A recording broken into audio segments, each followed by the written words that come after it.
que le encuentran zonas inflamatorias en el intestino, en el colon, y que comienzan a documentarse, ¿no? Y le llaman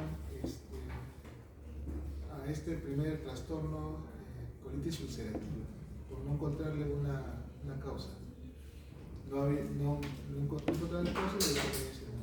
Más adelante se determinan las investigaciones y determinan dos patrones de enfermedad. Uno que es la colitis ulcerativa y otro que es la enfermedad de Crohn. Y que no tienen asociación pues, con un factor, digamos, de una causa como una micobacteria, ¿no? una tuberculosis o algo por el estilo. Y en buena cuenta vendría a ser como una enfermedad de tipo autoinmune. Entonces, se caracterizan por lesiones ulceradas, ¿no? En el caso de la colitis ulcerativa, principalmente, por el mismo nombre lo dice, colon, zonas inflamatorias en las cuales no hay un área interna, o en el caso de la enfermedad de Crohn, áreas de alternancia de zonas inflamatorias, también pueden haber ulceraciones, estenosis, ¿no? Alternantes con áreas normales.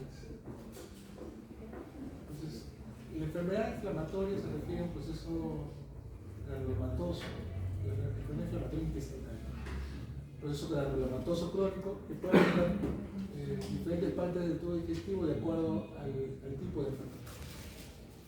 La colitis ulcerativa, la inflamación, es solamente de la mucosa, en cambio, la enfermedad de Crohn, la inflamación es transmural, significa que afecta tanto mucosa, muscular y serosa.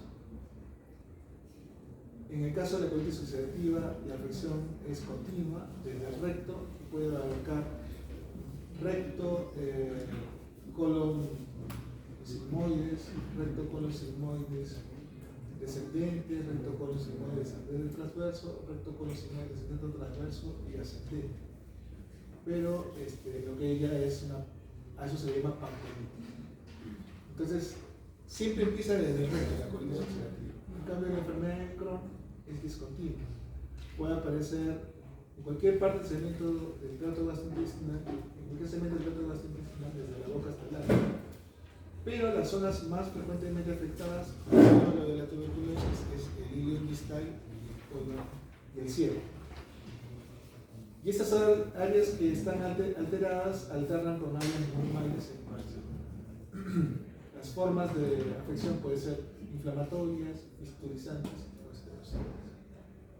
Entonces, lo que decía, la forma de distribución de la colitis ulcerativa puede ser solamente el recto, una proctitis, o uno del recto con el sigmoide, sigmoiditis. O solo el lado izquierdo, colitis izquierda, o todo el colon, una pancolitis. En cambio, la enfermedad de Crohn puede afectar desde la boca hasta el ano en diferentes sitios de manera discontinua. O de repente en un solo sitio, ¿no? Pero, digamos, con las características nacionales. La aparición de enfermedad de Crohn y de colitis ulcerativa de su descripción fue una enfermedad nueva para ese momento en que comienzan a describirse. No habían habido casos similares y la medicina ya tenía, digamos, un tiempo en los cuales se podían hacer ese tipo de descripciones de esas enfermedades por los estudios que se hacían. Entonces, probablemente tiene que ver con el tipo de vida que aparece en el siglo XX. Entonces, final del siglo XIX, inicio del siglo XX. Y aparecen zonas industrializadas del mundo. Entonces, tendría que haber algo que ver, ¿no? Y eso es lo que se ve actualmente. Las zonas que están más afectadas son áreas del mundo desarrollado. Las tasas de infección van a ir contados por 100.000 habitantes. Desde lo más leve, que puede ser 2 a 4 casos, ¿no? a los sitios con mayor incidencia, que pueden ir a los 8, 10, más de 12 casos por 100.000, ¿no? De esa manera se puede saber dónde es más o los tipos de qué tan endémicos se presentan este tipo de enfermedades. Entonces, en general la prevalencia va a ser mayor en áreas urbanas y en países industrializados. Y entonces, si eso es así, significa que nuestros países, como Perú, por ejemplo, debería ir aumentando también la tasa de estas enfermedades. Y eso no había pasado hasta recientemente. Y entonces se asumía que eso no pasaba por una cuestión de genética. Tendría que ver los tipos de razas que existen en Europa, en Estados Unidos, diferentes a las que existen en América. Caso especial diferente es Brasil, Argentina, que bueno, ellos tienen una gran inmigración europea, pero Perú, Chile, aparentemente no había muchos reportes. Ahora más bien con el uso de cápsulas endoscópicas que se usan para otras cosas, aparentemente comienzan a aparecer este tipo de enfermedades que de repente no han sido diagnosticadas adecuadamente, pero en el futuro de repente vamos a tener más de este tipo de enfermedades. Entonces es alta en los caucásicos.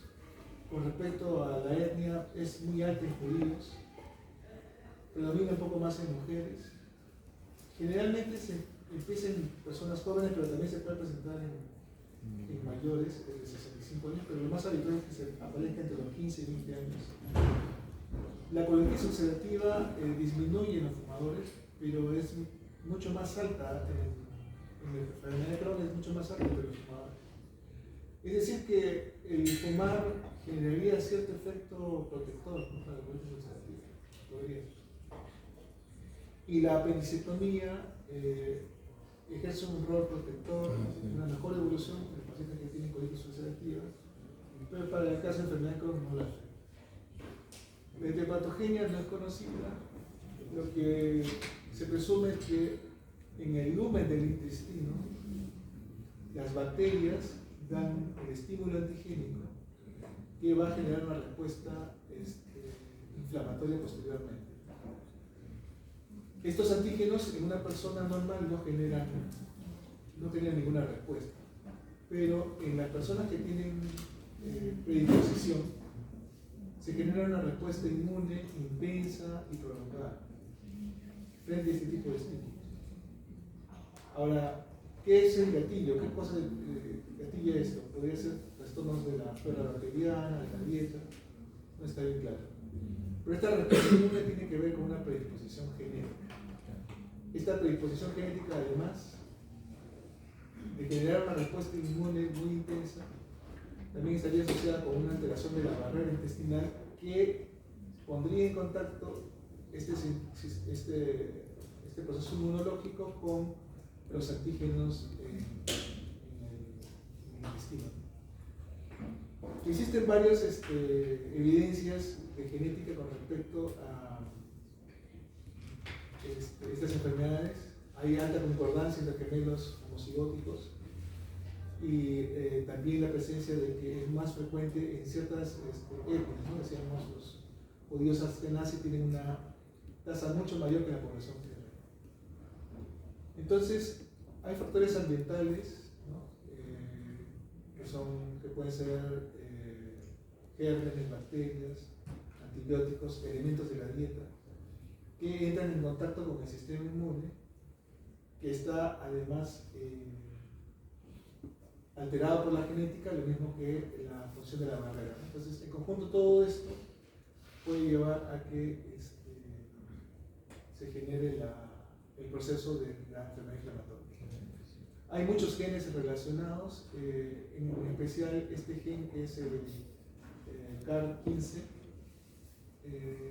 va a generar que un aumento de la frecuencia de enfermedad de Crohn, principalmente con la enfermedad de Crohn de tipo ileocolónico. Es mayor, sobre todo cuando es homocigoto. En el heterocigoto, el riesgo es de 3 veces mayor y el homocigoto puede llegar hasta 40 veces mayor el riesgo de padecer la enfermedad de Crohn. Y el tipo de enfermedad de Crohn en los que tienen este tipo de gen es el glio colónico, ¿no? La afectación en esta área. Hay otros muchos genes que están asociados y lo que ocurre es que no es un gen único, es una enfermedad multigenética. Entonces, aquellas personas que acumulan más de estos genes pueden llevar a que se desarrolle la enfermedad.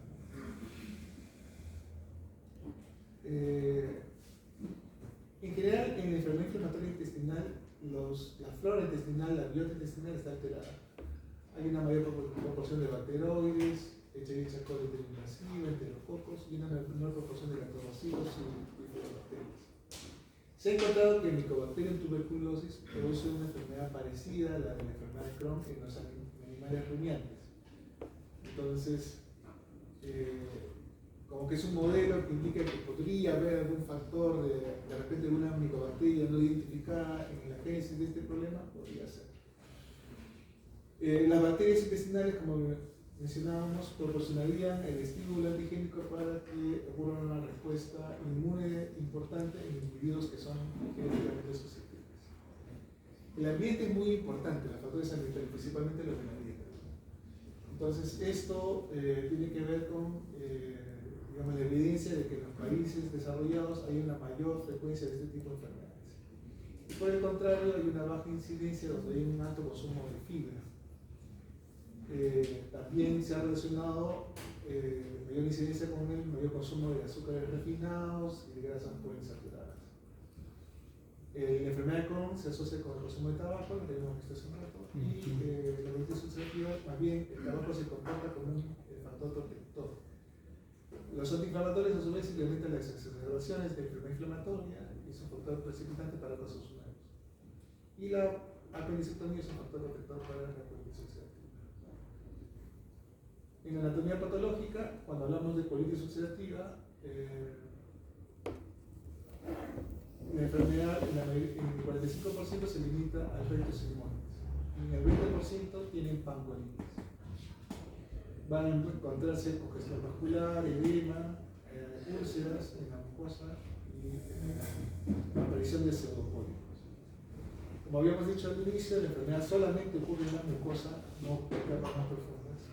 Puede haber edema en la lámina propia y se forman característicamente microabscesos en criptas. Este es un signo que está relativamente frecuente, pero no es patognomónico. Y otra característica es la bifurcación y atrofia de criptas. Entonces, acá tenemos los abscesos que se pueden formar en las criptas y estas criptas que están bifurcadas, distorsionadas. En el caso de la enfermedad de Crohn, 50% se localiza en el hilo terminal y ciego, que es la forma ileocolónica, la más frecuente. 30% en nivel intestino delgado, 20% solo en colon, y menos del 5% en el tracto gastrointestinal alto. Se observan múltiples úlceras discontinuas que alternan con áreas normales. Las zonas inflamadas pueden tener un aspecto de integrado. El compromiso hemos dicho que es transmural, abarca la mucosa, submucosa y serosa, puede llegar a afectar todas las capas. Predomina el infiltrado linfocitario, que se acompaña, que generan folículos linfoides, y pueden haber polimorfos nucleares que producen abscesos alrededor de las úlceras o de las fístulas.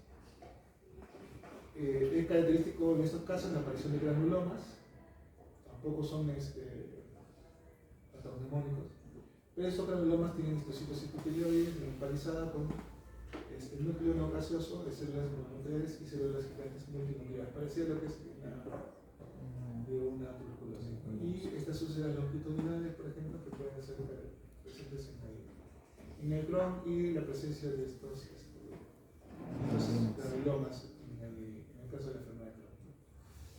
Sin embargo, a veces es difícil hacer el diagnóstico por la anatomopatología y es indistinguible uno del otro, ¿no? Poder distinguir Crohn de colitis ulcerativa a veces puede ser difícil.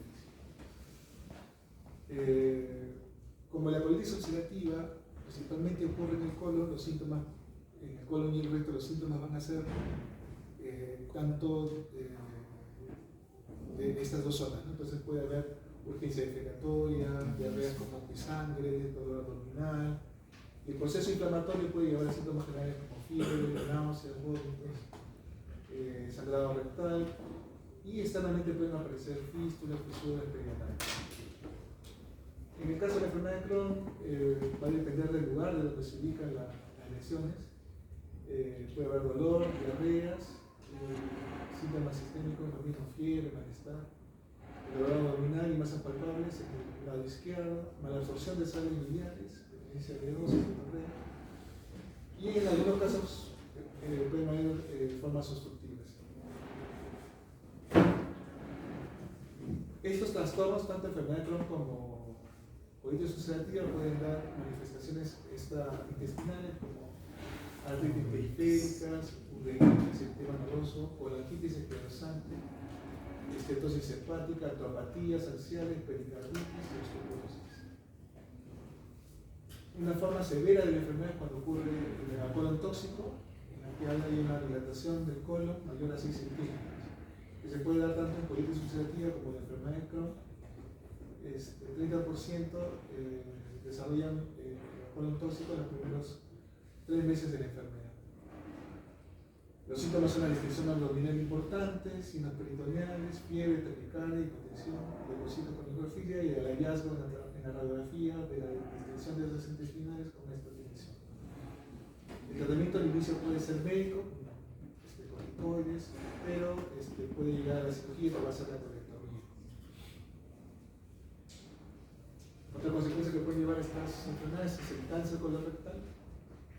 La edad promedio del cáncer es menor a la de la población. El cáncer colorectal en pacientes que tienen enfermedad inflamatoria intestinal es menor al que tiene la población general, ¿no? Aparecen algunos años antes, 40, 50 años. En la colitis ulcerativa el riesgo de cáncer aumenta cuando está comprometido el colon toxinal. También se asocia a la severidad de la inflamación y al tiempo de la enfermedad. En la enfermedad de Crohn el riesgo de cáncer aumenta en enfermos con compromiso del colon y con la enfermedad mayor de 10 años. Entonces, dado esto, debe hacerse una vigilancia 8 años después del inicio de los síntomas del diagnóstico y hacer biopsias de manera aleatoria de todo el colon cada 10 centímetros desde el ciego hasta. En general, el tratamiento de estas enfermedades es con antiinflamatorios, se pueden usar antisalicilatos, sulfasalicinas, corticoides, acetioprina, metotrexato, ciclosporina y medicamentos como la infliximab. Muy bien, ¿preguntas? ¿El tratamiento es igual en los dos? Difiere. Hay diferencias. En la colitis ulcerativa principalmente el tratamiento es con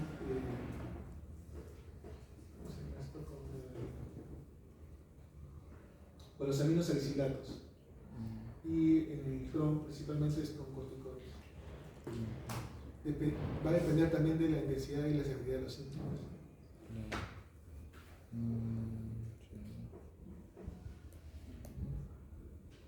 Ok, entonces hasta hoy día terminamos esta segunda unidad. Hasta aquí viene el examen de la segunda unidad. Nos quedan 2 clases, ¿ya? El 29 me parece que es, y el 6 de octubre. Ahí vamos a desarrollar la tercera unidad que van a tener su respectivo examen. Entonces, no va a ser todos los temas que están en el sílabus porque si no, no acabaríamos nunca. Voy a tratar de hacer lo más importante de lo que queda. Había ahí una pequeña confusión que nos ha llevado a esto. Entonces, voy a tratar de hacer lo más importante, lo más relevante en las 2 últimas clases, de tal manera que eso les pueda servir para su vida futura. Muchas gracias.